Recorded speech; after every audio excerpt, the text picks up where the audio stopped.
Hi, I'm Pat Murphy-Racey. I'm a Sony artisan of imagery, and today I'm going to talk about Sony video cameras and maybe which one would be best for you if you're looking to buy one. I'm going to start down here on the less expensive end and kind of work our way up to some of these others. Because if you don't need to spend the money, you shouldn't, but it's really important to know what your limitations are on the low end, because it would be a bummer if you bought a camera and then realized a month later you wanted to do something with it and you couldn't. So that's kind of what I wanted to do this video about. Now, lots and lots of people are streaming at this point in the world with the pandemic and everything.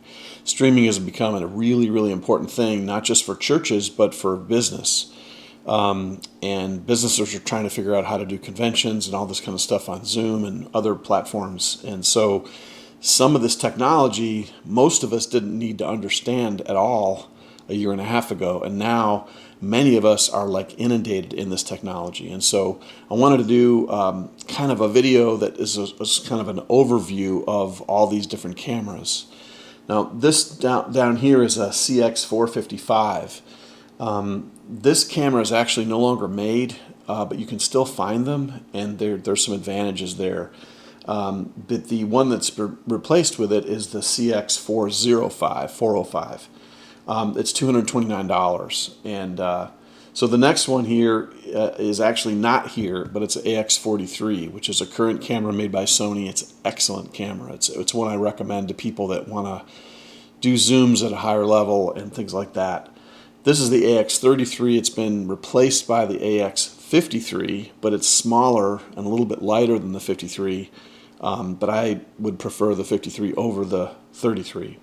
The next one is the AX700. This is a real sleeper. Most people that do pro video would never consider a camera that looks like this, but in fact it has capabilities well beyond what it looks like. And so I'm going to talk about that a little bit. The next one is the Sony MC88. That's this one. And while this looks to be a more professional version of this, this has actually got capabilities beyond this one, because this is 4K and this is HD, for instance. I'm going to stop there. But anyway, this camera is designed for multi-camera use for a big church or for, doing music videos or something like that.